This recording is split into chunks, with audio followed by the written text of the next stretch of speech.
नमस्कार और आप देख रहे हैं कमोडिटी राउंडअप। अब बात हम यहाँ पर दालों की करेंगे, जहाँ पर काफ़ी सारी चीज़ें इन खबर हैं। यहाँ पर भारत सरकार ऑस्ट्रेलिया से चना और पीली मटर इंपोर्ट भी करने की ताक में है। ये खबर ऑफ कोर्स पिछले 4-5 दिनों से, जब से नई सरकार का गठन हुआ है, तब से काफ़ी स्ट्रॉन्ग यहाँ पर बनती हुई नजर आ रही है।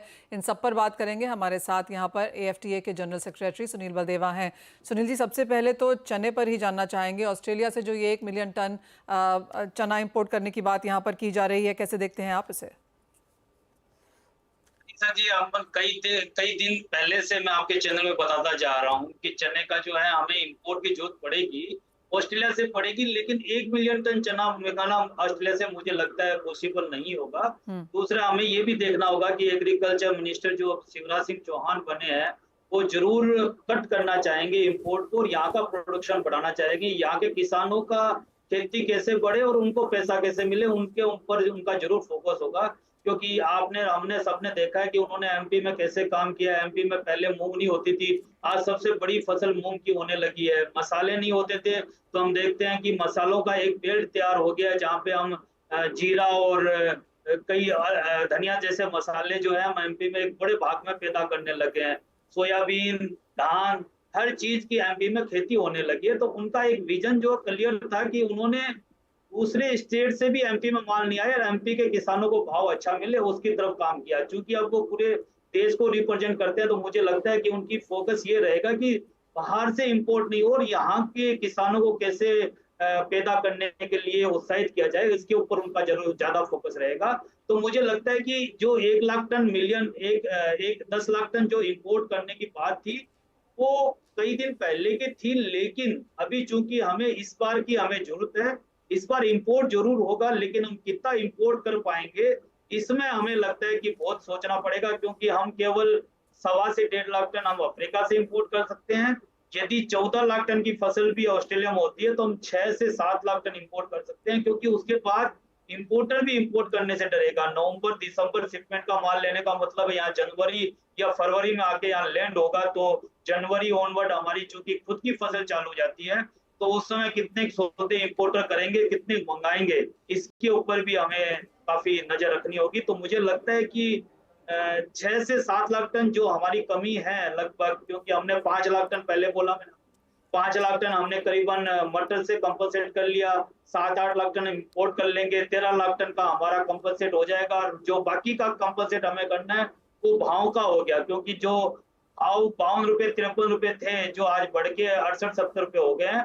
तो जो फसल की कमी थी उसको ऑलरेडी कंपनसेट कर चुके हैं। और अभी भी सरकार के पास एक और तरीका है, यदि ज्यादा भाव बढ़ता है तो सरकार काबुली चने पे भी क्या करती है उसको भी देखना होगा। हालांकि काबुली चने पे सरकार शायद इंपोर्ट जल्दी से नहीं खोलना चाहेगी, क्योंकि हम बड़ा मात्रा में काबुली को एक्सपोर्ट भी करते हैं, तो इस मार्केट को नहीं खराब करना चाहेगी। मटर पे सरकार क्या करती है, इस पे भी देखना होगा, क्योंकि मटर अब 0% पे कितने दिन आगे सरकार जो है इसको कंटिन्यू रखती है, इसके ऊपर भी नजर रखती होगी। तो इन सब चीजों को लेके मुझे लगता है कि हमें ध्यान रखते हुए चने का फैसला करना होगा। सुनील जी, जैसे आपने कहा, एक तरफ यहाँ पर आत्मनिर्भरता की बात लगातार सरकार करती आई है, पहली स्टेटमेंट्स में आत्मनिर्भरता कहा गया, और दूसरी तरफ हम यहाँ पर चने के इंपोर्ट की भी बात कर रहे हैं। आप कहेंगे आगे जाकर ये दोनों ही चीजें सरकार को बहुत फाइनली बैलेंस करनी होंगी?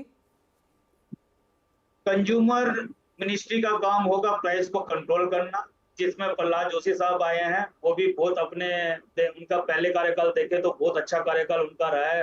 अपनी बातों को मनाने में एग्रीकल्चर मिनिस्टर ज्यादा प्रभावित रहते हैं या कंज्यूमर मिनिस्टर ज्यादा प्रभावित रहते हैं, इसके ऊपर ही सारी पॉलिसी मुझे लगता है कि डिपेंड रहेगी। क्योंकि जब ग्रुप ऑफ मिनिस्टर में जब काम होती है, तो किसके तरफ ज्यादा अच्छे हैं, किसने ज्यादा फील्ड वर्क कर रखा है, उसके ऊपर मुझे लगता है कि ज्यादा निर्भर पॉलिसी रहेगी। इसलिए प्रयास लगाना पॉलिसियों पे अब ज्यादा। सुनील जी, आप जाके अभी मंत्रियों को मिलाए हैं या कोई प्लान है दोनों ही मंत्रियों को मिलने का बहुत जल्द?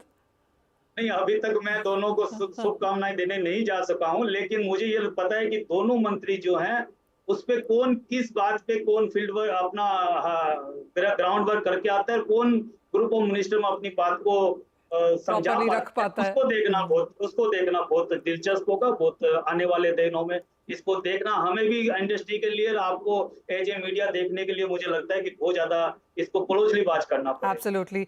सुनील जी, साथ ही यहाँ पर अगर एमएसपी की बात की जाए तो उड़द और तुअर में ऐसा माना जा रहा है कि इस बार ज़्यादा एमएसपी देखने को मिलेगी। वो एक और चीज़ है जिस पे बाजार की काफ़ी पैनी नज़र है इस वक्त कि सरकार किस ओर यहाँ पर जा रही है, किस तरह से दालों को यहाँ पर डील किया जाएगा। एज ऑफ नाउ बाजार फैक्टर इन कर चुका है कि हम हायर एमएसपी ही देखेंगे। तो जैसे आपने कहा, वो एक बार फिर से वो बात हो जाएगी कि अगर हम लगातार एमएसपी बढ़ाते जा रहे हैं यहाँ पर, तो ऑफकोर्स दालों की भाव कितना नीचे आप खींच पाएंगे, वो भी एक यहाँ पर चीज़ देखने लायक होगी। कैसे देखते हैं आप एमएसपीज को आगे जाते हुए?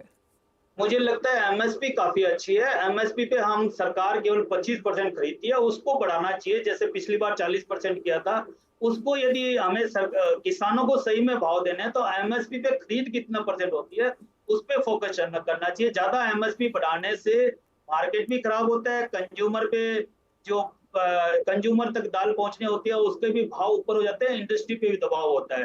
तो मुझे लगता है ज्यादा अपने को एमएसपी बढ़ाने की जरूरत नहीं है, क्योंकि आईएमडी ने पहले ही कह दिया कि मानसून बहुत अच्छा रहेगा और ये प्रिडिक्शन भी है 17 तारीख बाद अच्छी बारिश देश भर में होगी। तो मैं पहले भी आपके चैनल पे प्रे कर चुका हूँ, भगवान से दोबारा प्रे करूंगा कि अच्छा मानसून हो हमारे पे, हमारे किसानों पे हमें पूरा भरोसा है। इतनी पैदावार तुअर और उड़द की कर देंगे, शायद हमें अगली बार ये सोचना पड़े कि हम इनको एमएसपी पे कैसे खरीदी करें और एमएसपी के भाव किसानों को कैसे दिलाएं। चलिए, भगवान करे ऐसा ही हो। जैसे आपने कहा कि काफ़ी विशफुल थिंकिंग है एज ऑफ नाउ, लेकिन fundamentals on the stronger side हैं। और आपकी बात सही है, एमएसपी बढ़ाते जाएं वो एक चीज़ है ऑफ कोर्स, लेकिन गवर्नमेंट यहाँ पर बफर स्टॉक में कितनी खरीदारी कर पाएगी, मौसम एक इंपॉर्टेंट चीज़ यहाँ पर देखने को रहेगी। और ऑफ कोर्स मिनिस्ट्रीज अपनी बात यहाँ पर कैसे सामने रखते हैं। तो काफ़ी इंटरेस्टिंग दिन, महीने हमारे यहाँ पर सामने हैं। सुनील जी, एज ऑलवेज बहुत शुक्रिया साथ जोड़ने के लिए और उन सब पे विस्तार से चर्चा भी करने के लिए। अजय, आप कैसे देखते हैं? खाने के तेल, दालें, सभी जगह प्राइसेस बढ़ते हुए नजर आए हैं। हम इन्फ्लेशन के नंबर्स भी भारतीय बाजारों में देख रहे थे, वहां पर भी फूड में यहाँ पर बढ़त है। काफ़ी इंपॉर्टेंट फूड प्राइसेस हैं ये भी, चाहे वो प्याज है, खाने के तेल है, दालें हैं, सभी जगह यहाँ पर बढ़त देखने को मिली है। गेहूं में भी यहाँ पर बढ़त थी। फर्स्ट ऑफ ऑल आपका रिएक्शन फूड इन्फ्लेशन पे, और दूसरा विद इन एग्री कमोडिटीज, अगर आपकी यहाँ पर कोई टॉप ट्रेडिंग स्ट्रैटेजी हो। बिल्कुल, मुझे लगता है कि वेदर काफी इंपॉर्टेंट है और जिस ढंग से हम ला नीनो में है तो डेट डजन मीन्स कि पानी बहुत अच्छा है। पानी अच्छा है लेकिन इससे ज्यादा एक्सेस भी हुए हैं तो उसका भी इम्पैक्ट पड़ेगा। ग्लोबल मार्केट में हम एग्री इन्फ्लेशन की अगर बात करें वो कंटिन्यू बढ़ रहा है, उसका असर इंडिया मार्केट पे भी पड़ता हुआ दिखाई देगा। मुझे लगता है कि एडिबल ऑयल कॉम्प्लेक्स से अगर हम बात करें तो हमने रिसेंटली देखा पाम के अंदर भी एक कंसोलिडेशन बना है, लेकिन सन ऑयल में मुझे लगता है कि तेजी और ज्यादा चलती रहेगी। डोमेस्टिक मार्केट पे एनजीडीएक्स पे हमने देखा 930 का लेवल फिर से रीगेन कर गया है। ग्लोबल फैक्टर्स को देखते हुए मुझे लगता है आने वाले कुछ दिनों के अंदर सन ऑयल के अंदर हम एक अच्छी खासी तेजी कंटिन्यू देखेंगे जो 970-80 का लेवल दिखा देगा। रिफाइन के अंदर नो डाउट हम 950 से लेके 1000 के बीच में है, बट कुल मिला के जो ट्रेंड हमने अभी तक देखा गया है पिछले हफ्ते 10 दिन के अंदर, तो प्राइजेस के अंदर जो 900 का लेवल था मई में वो अब क्रॉस करके 960-70 पे आ गया। तो पूरे एडिबल ऑयल कॉम्प्लेक्स में slowly and steadily market move रहे हैं। इनफैक्ट मस्टर्ड के अंदर भी हमने जो रिवीजन आते हुए देखा उसका एक सपोर्ट, सेंटिमेंटल सपोर्ट प्राइजेस को कंटिन्यू रहेगा। लेकिन अपॉर्चुनिटी मुझे लगता है मसालों के अंदर अभी भी बनते हुए दिखाई दे रही, जहां पे हल्दी के अंदर रिसेंटली हमने जो एक करेक्शन देखा उसके बाद एक अच्छी खासी बाइंग बनी हुई है। प्राइजेस 18,000 के ऊपर रिगेन कर गए हैं। 18,000 पे लेके चलिए, 17,400 का स्टॉप लॉस रखिए। इमीडिएट टारगेट तो 19,200 19,400 का है, बट मुझे लगता है एक बार 20 के ऊपर निकलेगी तो और बड़ी तेजी बनेगी। जीरे के अंदर बड़ी तेजी इसलिए नहीं बोल सकते क्योंकि हमारे पास कैरी ओवर काफी अच्छा है और ग्लोबल मार्केट में भी सप्लाई अच्छी है, बट कुल मिला के 26 साढ़े 26 का बेस रहेगा, ऊपर में 28 साढ़े 28 का रेंज रहेगा। धनिया करंट लेवल से काफी अच्छा लगता है, 7450 पे लेके चलिए, 7600 का टारगेट रहेगा। जो छुपा रुस्तम रहेगा एग्री के अंदर वो है कैस्टर, क्योंकि कैस्टर टेक्निकल चार्ट पे एक राउंडिंग बॉटम हम क्रिएट होते हुए देख रहे हैं। प्राइजेस 200 मूविंग एवरेज के ऊपर आने की कोशिश करिए। अगले हफ्ते भर के अंदर हम देखेंगे इसके अंदर एक बड़ा स्पाइक आता हुआ दिखाई देगा, जो 6000 का लेवल कैस्टर में आता हुआ दिखाई दे सकता है। ऑल राइट, तो छुपा रुस्तम और हिडन जन जैसे अजय जी कह रहे हैं, कैस्टर रह सकता है, यहाँ पर खरीदारी करके काम करना चाहिए। बाकी कमोडिटीज़ में उन्होंने रेंजेस बताई ही हैं। बहुत शुक्रिया अजय जी एज ऑलवेज साथ देने के लिए। तमाम कमोडिटीज़ पर स्ट्रैटेजीज भी